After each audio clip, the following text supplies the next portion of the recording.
Welcome in. It is Sports by the Book here at the South Point studio. I'm Jeff Parles. She's Alex White. He's Kenny White.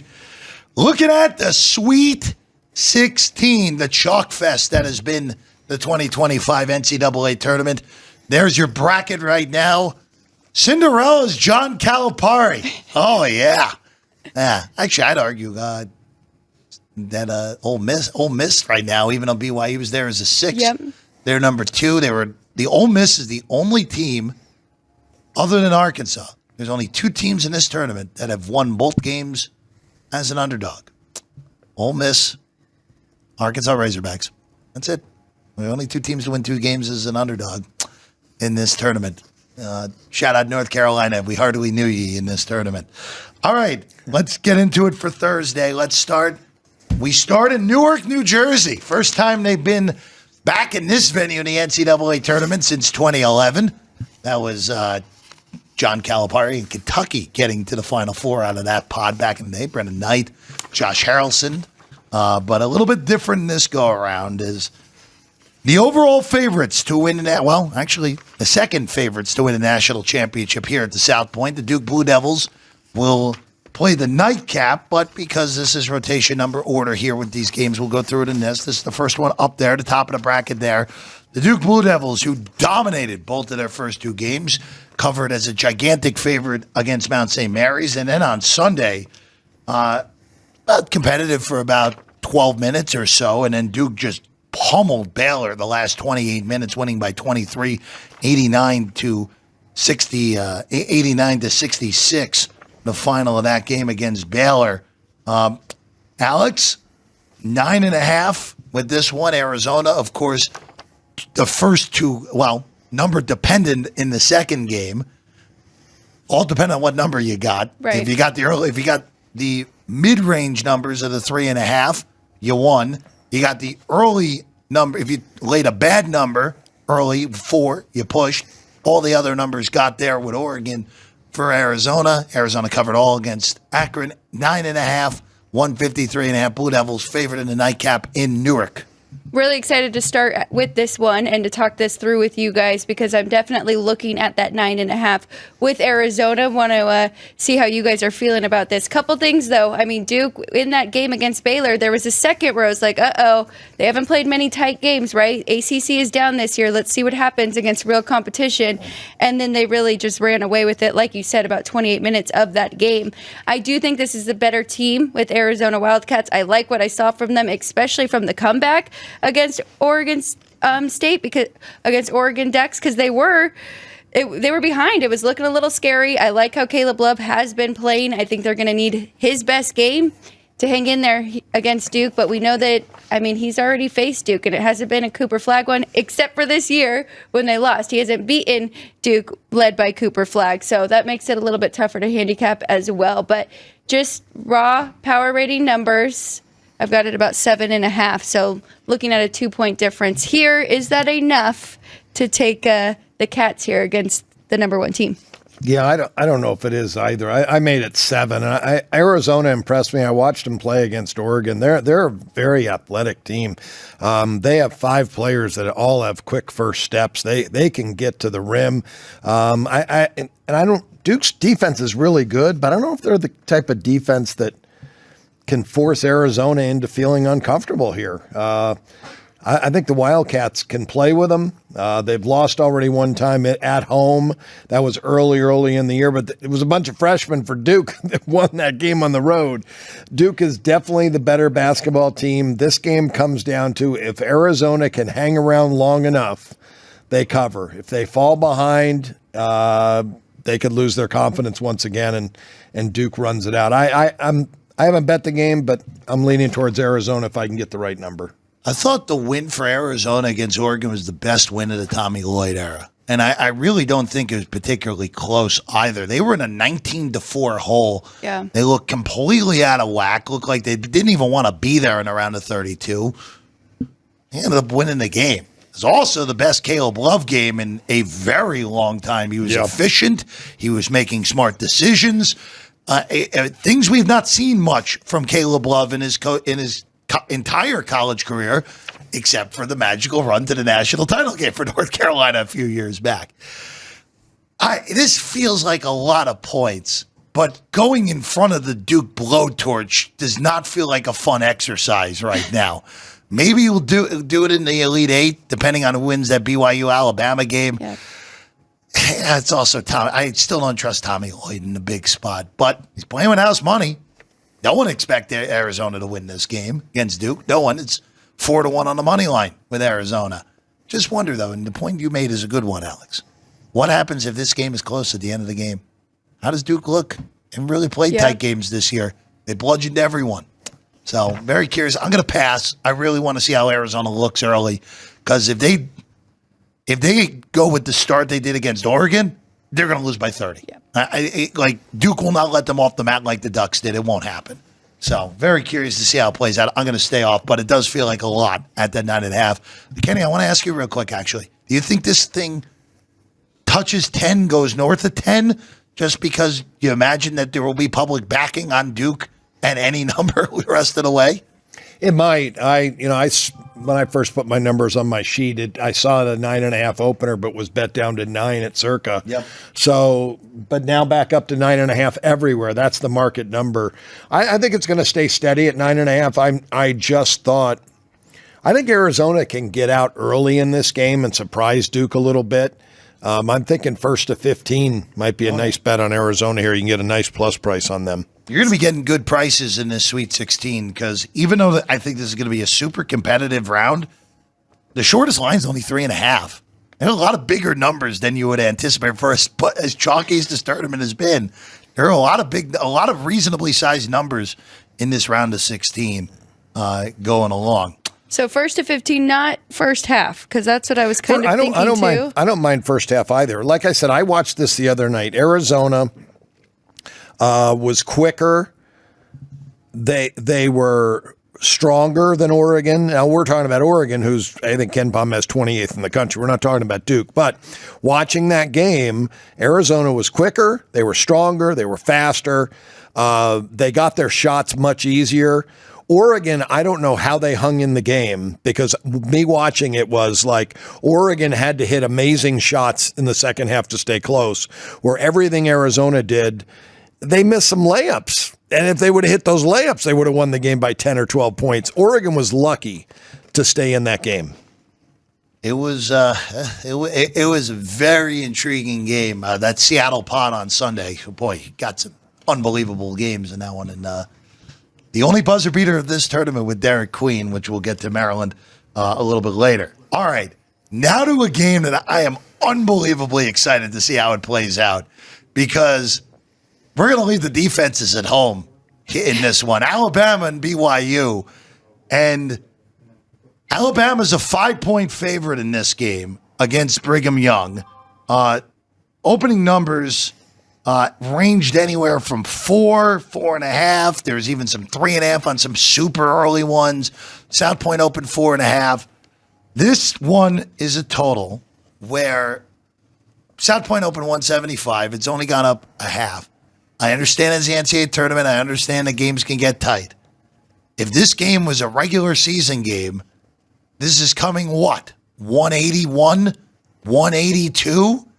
And even with the tightness of what an NCAA tournament game should bring, I don't see this game being played in the 170s. I still see this game, Alex, being played in the 180s, regardless of result here. Especially, I mean, my goodness, imagine if these teams shoot well. We might get the 190s in this game. I agree. And you're right, Jeff. That's like right around the number that I made at 181 here between these two. So it is a difference. I have not bet it yet. And I lean to the favorite here. I mean, BYU's been very impressive, especially on the offensive side. They're playing their best basketball. But now I just think they are playing against the big brother that's already kind of done this style, playing fast, focused on offensively. They've got the more athletic team and the more experienced team. So I trust Nate Oates in this spot, and I would lean to the favorite. I have not played it. I don't know about laying the 5 either. Maybe I just take Bama on the money line. Yeah, I made it 5.5. There's no way. There's no value in the game. I think it's the right number. I watched Mark Sears play the other day. I was just watching him against St. Mary's, and I bet Alabama because I had a pretty good size difference. I made him 9.5 against St. Mary's. And St. Mary's is so well coached, and they have so many really good players that really know how to play the game of basketball. They're an extremely smart team. They could not play with Mark Sears. Mark Sears was the difference maker for Alabama in that game, and he could be the difference maker here in this one. But again, I think the number is just about right. BYU's got a really good team. I don't know what Kevin Young did. I don't know how he put this team together. But he put together a top 16 team in the country from scratch. And he's got a really good group. And Jeff's right. This total regular season wise would be 182, 183 in that range. And I don't see why it couldn't be that in this game because these two teams play fast and they both can score. They can really score. So I think it's going to be an over game. I think it gets there. I think they go over this total. This is only the beginning for BYU, too, with Kevin Young. They have a huge NIL budget. A.J. Dinbastas, the number one player in the country, is going there next year. This was kind of like a free roll year for BYU, and they're in the Sweet 16. Yeah. And sidewise, I think this is a little bit of a cop-out, but the team that shoots better is going to win the game. Yeah. Yes, I understand that's how basketball works, but these teams legitimately play the same style. And look, if you're BYU and you catch Bama on a night where they're not hitting their threes, BYU can win this game. Vice versa, if Bama catches BYU on a night where BYU's not shooting well, I think Bama could run them out. So I would prefer the total. I mean, well, we're probably going to get 77, 78 possessions in this game. We're going to get some wacko number possession-wise in this one. So, again, we'll still look to that total. Futures odds in the East, real quick. Duke opened $1.40. They're $1.80 now. That's laying the price. They're the biggest regional favorite left right now. Bama opened at 4-1. Just knock a quarter off. Not much more. Plus 375 there. Zona opened 8-1 here at the South Point. Now 7-1. BYU is really the biggest mover here in this one, from 20-1 to 8-1, Alex, wow, to win the region. Is there any argument for anyone that is not Duke here in this one? Well, I would make an argument for Bama, but I think all three of us have a future on that team already, so I wouldn't jump in myself, and I don't even know if that is the right price with the beating BYU than having to face Duke there. I don't know what the number would be against Duke, so I don't know. Tough. I think Duke will be about 4.5 against Bama.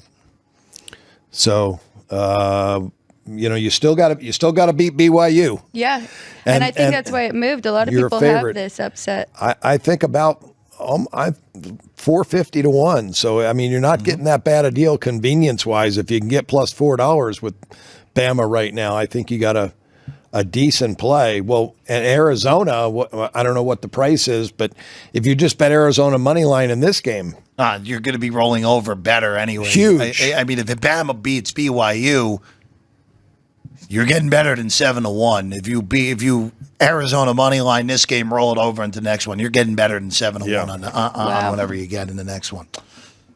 All right, let's move along. We continue on. We will now move on over to the other Thursday games here on the Sweet 16 preview. You see all three of us, Jeff, Alex, Kenny, going with the West region, and we will go in rotation numbers again. The late night Cinderella's the Hogs of Arkansas, as we all expected, the highest seed left in this tournament.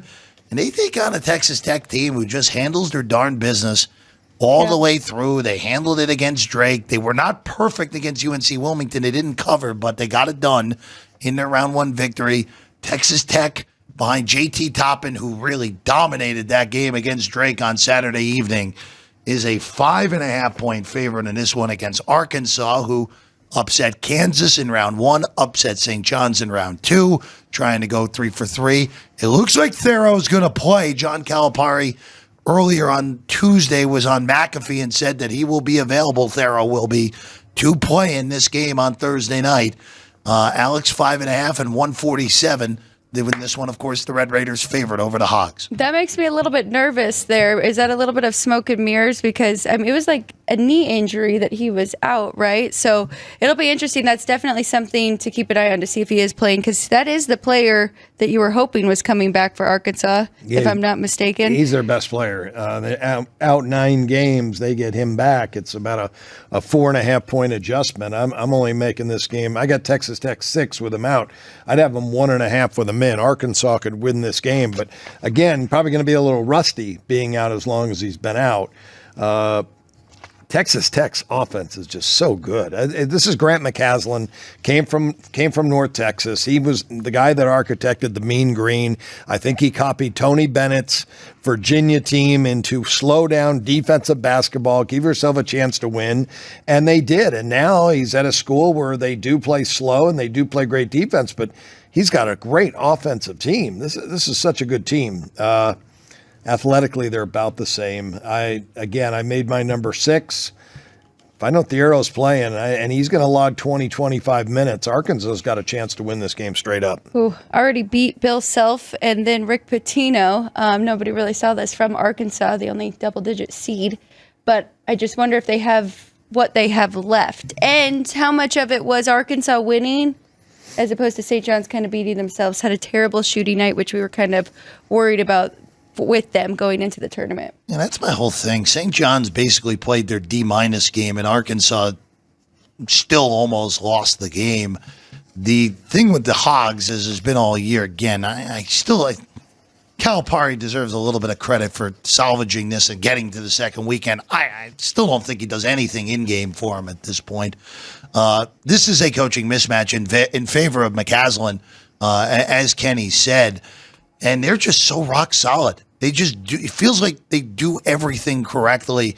I would be floored if Arkansas pulled off their third straight upset here. I think Texas Tech is solid to win. Find someone to partner with, and moneyline parlay would be the way to do it. I'm not really interested in laying 5.5, but if the Hogs get bet, maybe come in on a lesser number on Texas Tech here for this one. All right, we now go to the top of the bracket, the earlier game in the West, and boy, was Maryland lucky to get out alive against Colorado State. A pretty insane last 15 seconds. Colorado State hits a 3. Maryland timeout with under 4 seconds. They get it to their stud freshman, Derek Queen. I know people were complaining about the potential travel. A call never gets made in that spot. And also, if that play happened at the 7-minute mark of the first half, I don't think that's getting called at this point. Shaw was insanely difficult. Amazing play by Queen. Maryland's here with that win, 72-71. And then Florida, boy, if you had the under in Florida, UConn, yikes. They don't cover. And honestly, if it wasn't for Walter Clayton, they probably would have lost to UConn. Clayton totally bails them out over the last 2 minutes of the game. Some NBA caliber shots to advance Florida. Kenny, this is a really interesting game to me because I think Maryland has the horses to stay in. The question, as it's always been with this Terp team, is the depth able to held up against a team that is super deep like this Gator team is? 158 here in this one in San Francisco at 7 o'clock Eastern on Thursday night. Money just continues to come in on the Gators. And we're going to go back to Kevin Willard and his dad, the way he coached. Never could win as a favorite because he never had his teams prepare. But when he was an underdog, he was one of the best underdog coaches in college basketball. And I think his son's the same way. He didn't have his team ready for Colorado State. I think they thought they could walk right past them. This game, they know they can't. They know they're the dog. I think they're going to come out and play. I made it 5. I'd like to get 7.5. I don't know if I'm going to get 7.5, but if I see it, that's what I'm grabbing. I lean to the over because both of these teams play extremely fast. They both love to run on offense, so we'll see if it goes back and forth. Well, the bettors have kind of beat you to that total. Opened a little bit lower, now up to 158. So yeah. Oh, forget it.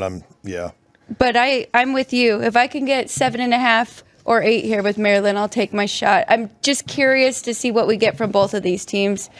Just like Jeff just painted the picture of what both of them just went through, we'll see how they respond in this next game. But Maryland, that was a fantastic buzzer beater there to move on. That was the best game of the tournament. Yeah. The best finish by margin, and I agree with you, Kenny. It was as good of a game as we've seen in this tournament. Back and forth most of the second half. Yes. Drama at the end. Honestly, it was kind of a discussion of like, does Colorado State go for the win? Do they just try to play it for overtime? Yeah. Draw up the perfect play and actually left too much time left. Yeah. Even though, again, I like shooting it a little early, give yourself a crack at an offensive rebound, and it didn't matter. An elite player made an elite play in Derek Queen. And by the way, good thing that game ended in regulation for the under, because if it goes overtime, you were totally done with that 144 on that total. Futures in this market. Gators are up to $1.40 now to win this region. Texas Tech is plus 280 after opening plus 450. Maryland cut in half from the opener, 10-1, now 5-1. And then Arkansas, the biggest mover, from 60-1 to 10-1. All I'll say is if you're going to take one of the two dogs, you're more likely than not better off just money lining them in game one and then money lining what you won with in game two. Just going to get a better price here. I don't think Florida should be $1.40 though. As good as they are, I just think that number is a little bit. I think we're giving as good. Again, they could still win a national championship. They're the betting favorite here at the South Point to win it all. I don't think they should be shorter than either of the other two 1 seeds in the South and the Midwest. And here they are at $1.40. I think Texas Tech is live to beat them. I think Maryland is live to beat them if they play their A game. But here you are, Alex. I agree. Especially, I mean, looking at the bracket filling out before going into this tournament, I mean, there was just so much hype on Florida, and almost thought maybe they could get a big head and, trip up somewhere. And we almost saw it against the 2-time defending champion, but there's still a lot of room here for error coming up. So I think Texas Tech is a very good team. That's a pretty good number. Thiero comes back for Arkansas. 10-1 looks like a bargain to me. They would, again, I think this line would be closer to 2 or 2.5 against Arkansas and Florida. And then if they have Thiero over the next game, they're the favorite. They'd be the favorite against Texas Tech or Maryland, doesn't matter. So I was going to make a case for Maryland at plus $5 because I think that's a decent price for them. But I think the better value is going to be Arkansas if they got their guy back. We continue to move along. By the way, the only bet I would even consider there is Texas Tech at the current numbers. That would be the only one I'd even consider. Again, rollover, I think you can get some reasonable number on Maryland for certain. All right, let's move along. We keep it rolling here, previewing the Sweet 16. Jeff, Alex, and Kenny.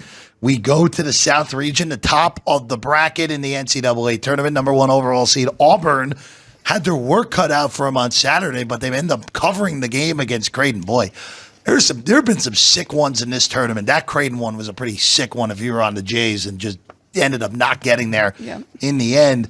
And they take on Michigan, who, look, I still am not certain of how good this Michigan team truly is, but credit to them. They toasted A&M the last 9 minutes of that game in Denver on Saturday. End up winning comfortably. Finally, a win by not single digits there, Alex. Yeah. They beat A&M. Alex, we have 8.5 with Auburn. Game in Atlanta for this one, with a total of 143.5. 8.5. Getting a little bit too high for me. If it gets any higher, I will be jumping on with Michigan. They're just playing some really good basketball. They're playing with confidence, and we kind of talked about it early on, though, with those close wins. I mean, they learned how to win in those tight games. So, yeah, I would look at Michigan here in this spot, especially because Auburn is making me a little nervous, and we really need Broome to step up, and we haven't really seen his shooting like we did in the regular season. So I think that's a lot of points here, even though I made it 7. So it's not a big enough difference for me yet, but I'm leaning to the dog. Yeah, I'm wondering if Michigan can make Broome uncomfortable with Golden and Wolf, and you got 2 7-footers in the game to always kind of be in Broome's face. I think it's going to be the key to the game. My numbers are right there, 7.5, 150 once I have no play. I kind of like Michigan plus the points here, which is kind of ironic for what I've said about the Wolverines all the way through. But they have the bodies to contend with Broome, right? I mean, you got Golden, you got Wolf. Now, could Broom put 2 fouls on Golden quickly, and then this is a totally different game, and they're relying on Cheddar to really be an impactful player in this game? Yeah, sure, it could happen. And Auburn is so immensely talented. When they play their game, they still are the best team in the country. We just haven't seen it that much of late. But this feels like a lot at 8.5. And quite frankly, I want to see if this goes higher. I would love to see a 9, maybe even a 9.5, but especially if chalk prevails on Thursday, because this is a Friday game. But boy, I don't think Michigan is the horses to win this game, but they've defied logic all year long, at least on my end. So let's get a little higher. We get 9.5. I'll be on the Wolverines on Friday night. I completely agree. Let's go to the earlier game in this pod. Boy, we could end up, if Michigan pulls the stunner and then the Spartans handle their business as the shortest favorite on the board, by the way, in this round of 16, we would get Michigan State for the first time in the NCAA tournament if that were to happen. Spartans, again, not overly impressive, but they cover both games. Somehow they covered the New Mexico game, another one of those sick ones if you had New Mexico. They covered against Bryant pretty easily, another one where Bryant was covering for basically the whole game and then melted the last 7 minutes. Ole Miss on the other side here, they got up huge against North Carolina. They had to get bailed out by Purdue at the end when things got super, super tight, but they won. And then they just beat the crap out of Iowa State. Just completely destroyed them in a game that was never competitive. And credit to Chris Beard to get Ole Miss to the second weekend. Alex, 3.5, 144. His number feels a little short on the surface for me, but I'm going to stay off of it. Just because Michigan State, this is a big leap from what they've seen so far in this tournament. And they have been shaky for about 30 minutes in both of their first tournament games. Yeah, but I really trust this team. I mean, I think that number's just right, so I really don't have a play. But I wish I would have known about Chris Beard being so angry. Did you see, if you follow Awful Announcing, Tim Doyle called him out that the Rebels were a fraud, and after their second win, he said, "Where's Tim Doyle, your friend from CBS?" So now they've got 2 wins under their belt, and I think they're going to be highly motivated for this one to take on the 2 seed. But I do think that number is correct. My numbers are right there. But Chris Beard spoke the other night against Iowa State, and they said, "Did you have any concern when you fell behind?" He said, absolutely not. We're the more well-conditioned team. Our athletes are in great condition. And I think that's the one, his key of his success is he probably pushes his players harder in practice than anybody else does.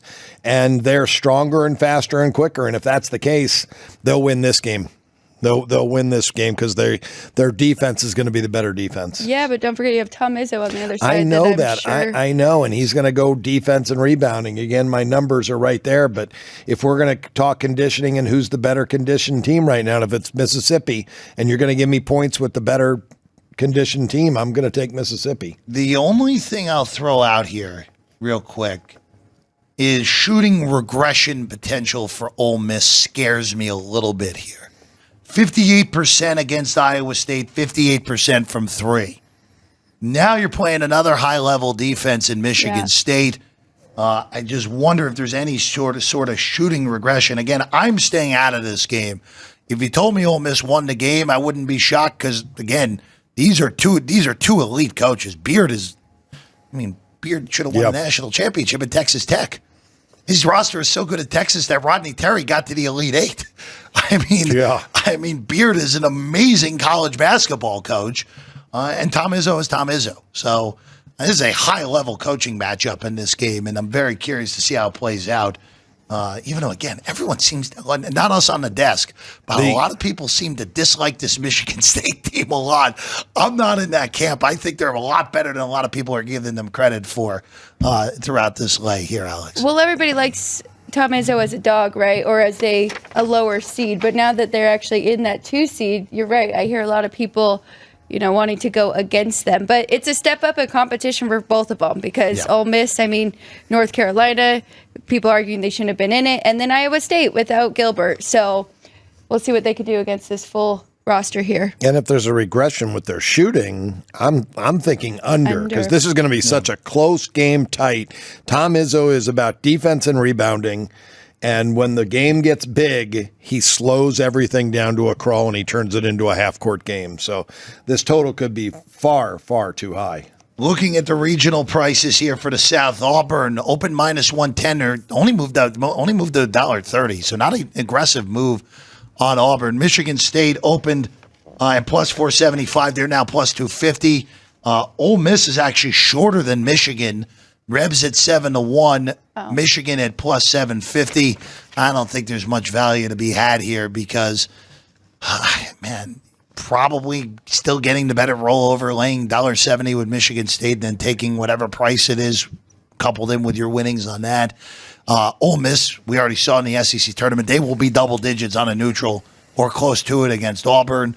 And then Michigan, I mean, they're a big dog in this one, and I think Michigan will be an underdog against any of the other remaining teams. Maybe not a big dog against Ole Miss or Michigan, but State, the Wolverines will be a dog in the regional final regardless, Alex. Yeah, they will. At least a point or point and a half there. So you're right. If you like Michigan, you got to take them to upset Auburn first. Yeah. And Michigan, stepping up in class against Michigan State, they got blown out the last two times they played them. It was just them stepping up in class is tough, and we'll see if they can do it against Auburn. I don't think so.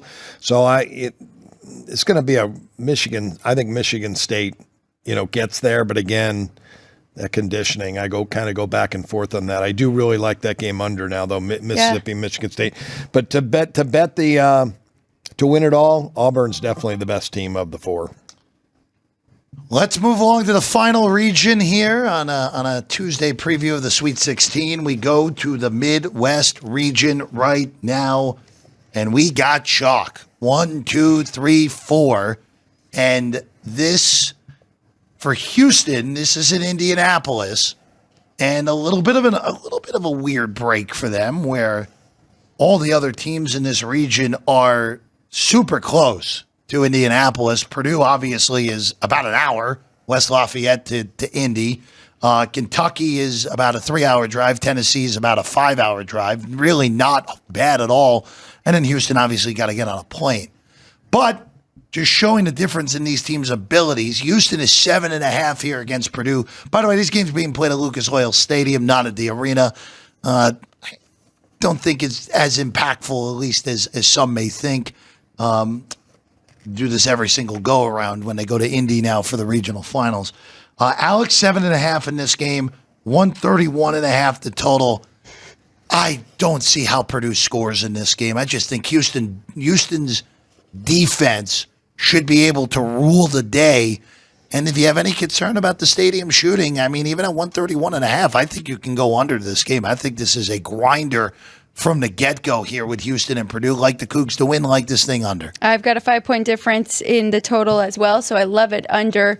Both of them are going to play at a slow pace. And Houston, I mean, they kind of played with their food. They pretty much had that with Gonzaga, kind of let them hang around in there. I think we'll see an even better win for them. They do have the longest win streak. Last time they lost was in overtime, February 1st. I love this team. Expect to see their best effort here. And I did make them a bigger favorite than 7.5, so I lean that way as well. I think Purdue's pretty fortunate to get in here with the competition that they've had, including McNeese State. I made the game 9, gave no home field, no home court, okay. but there will be. Everyone in the stands is going to be rooting for the dog because every Kentucky fan and every Tennessee fan will be rooting against Houston. They don't want to see Houston.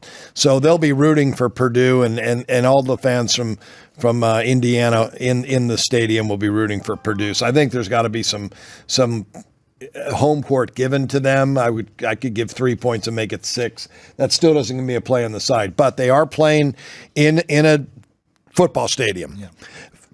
Basketball games played in a football stadium over the last 20 years, on average, is 9 points lower than an normal NCAA tournament game. They're 20 points lower than an NCAA regular season game.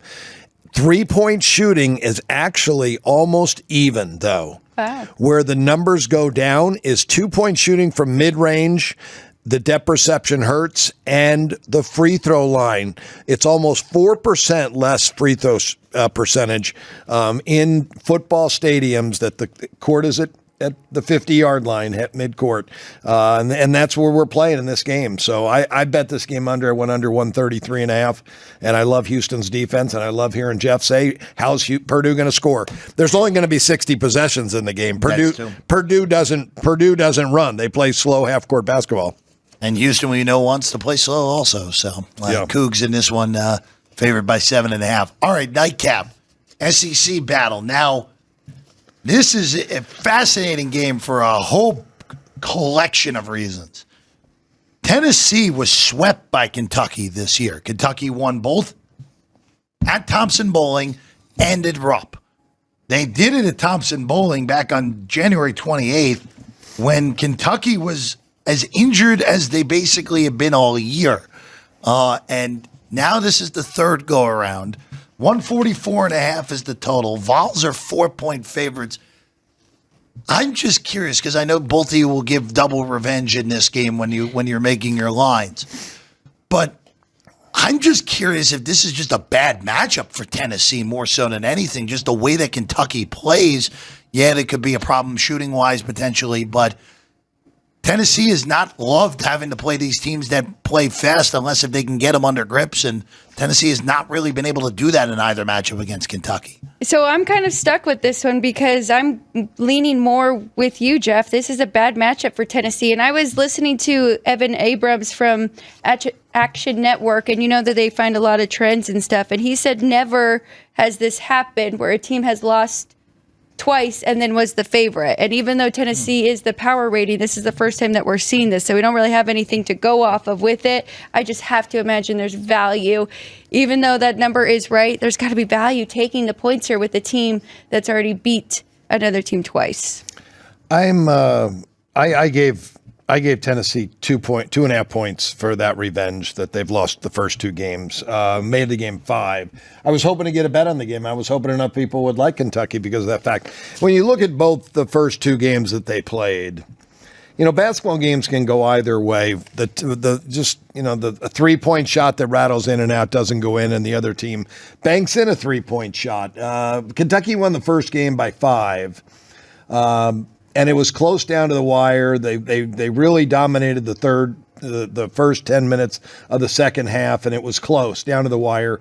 And the second game was kind of the same thing. That it was an 11-point Kentucky win at Kentucky, but they were only up 5 with 10 minutes to go. And I'm sure they won the free throw battle in that game. They hit 11 out of 14. They didn't get a lot, but it was a game that Tennessee didn't shoot well. They were 3 for 18.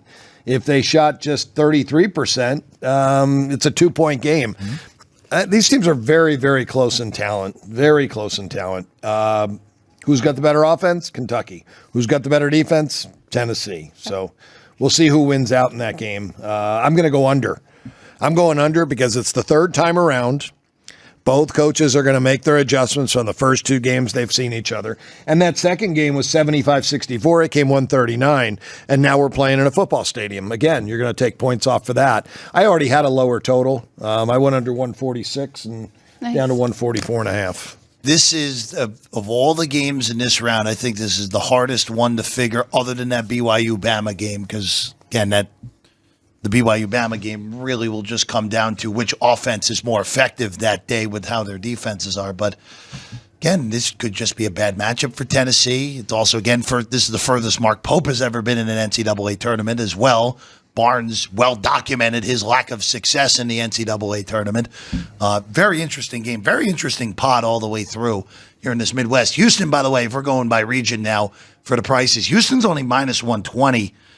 Tennessee is at plus 230. Kentucky from 9-1 to plus 725. Purdue, the biggest mover, from 12-1 down to plus 750. I understand the geography of this. I understand a lot. I understand why people might want to go away from Houston. They're scared of past performance. This Cougar team is very different than it was in the past. They have a capability of making big shots, and they have a capability of making three-pointers, which they cannot do. I think Houston is significantly better than all of these teams. Tennessee's the closest talent-wise, but Houston just plays the same style, and they play it better. So I would have no problem laying $1.20 with the Cougs to win this region. I have no issue with doing that, and that, maybe it gets slightly better, but it will not be much better with a rollover here, Alex. couldn't have said it better myself. But I think we know that I've been all over Houston for this tournament as well. Have. So we'll see. I mean, that winner of Tennessee and Kentucky is going to be a little tough for them. Of course, they do have to get past Purdue, and they'll have a nice crowd there as well. With it being in the football stadium, are we looking for teams that are good from deep? Since you said it doesn't really impact the three? Yeah, and Houston's got 3 guys that can shoot it. So that could be something you definitely take a look at. I've been wanting to bet Houston for a future. I haven't bet them yet. This might be my opportunity. I still may. I'm going to do the math, though. I still may bet money line. I am worried about one thing, and how many people from Houston are going to the game. They are behind this team, and maybe they are going to bring a lot of folks to this basketball game, but I know that Purdue's going to have the home edge in the first one, and then if they play Kentucky, Kentucky's going to have the home edge in that one too. It'll be all blue with a little bit of red, and that's that'll make that a pick'em type of basketball game. So you don't want minus 120 when your second game may be a pick'em game. Let's look at the overall futures here to win the whole thing. Florida's your betting favorite, Duke is your betting favorite at plus 225. Florida's at 3-1. Then Houston at plus 475. Auburn at 5-1. 18-1 on Bama and Tennessee. 20-1 on Michigan State and Texas Tech. Maryland and Arizona at 35-1. Everybody else is 50-1. Can you make a case for non-1 seeds at all here, guys? Yeah, we know that the talent level is swayed to the top teams. Bama was number 1 in the country, I think, at the end of the one part late in the season, or they were right there, and then they beat Auburn at Auburn, and we're looking at Auburn at 5-1. This Bama team is really good basketball team. I bet them at 11-1. I thought I got a good price. Now I can get them at 18-1. Now when we're already this deep in the tournament. Tennessee also with one of the best defenses in college basketball. At 18-1, I think is a little bit high. But then, if Kentucky does have a matchup advantage, you're looking at 50-1. You're looking at 50-1 for Kentucky, and I think they can win that game. And then if they got the entire crowd against Houston, you're in the Final Four with that is it's a tough. You're no gimme to win that game, but if you do beat Houston, you're at 50. You got a 50-1 shot with 2 games to go. And at some point, you're kind of looking at teams with the motivation of like house money, right? If Kentucky beats Tennessee and then they're playing against Houston, I mean, Mark Pope's like, hey, we're not really supposed to be here. No. Go have fun. And they seem like they're getting healthy. We were talking about all the concerns and the injuries that they've been through, and they look like a pretty complete team last weekend. And then just if we go through this, other odds available here at the South Point Conference to win the tournament. Of course, the SEC versus the field is still up minus 145 on the field and plus 125 on the SEC. As you can see in the other conferences, to win one, only 4 left. As we know, It's the SEC, it's the Big 12, it's the Big 10, and it's Duke. Representing that ACC number is the exact same as the Duke number available now.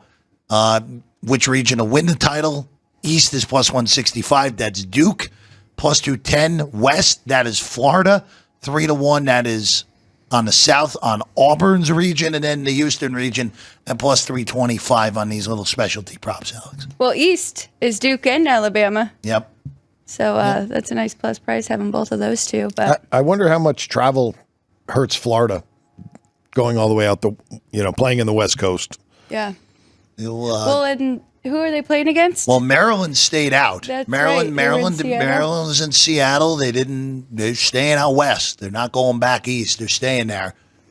So Florida went to Gainesville and then fly it back out. Arkansas played east as well in Providence in round 1 on the bottom end of Texas Tech. Not as bad travel from Lubbock to San Francisco as those other places. Yeah. All right. That's what we got for you. The Sweet 16 preview.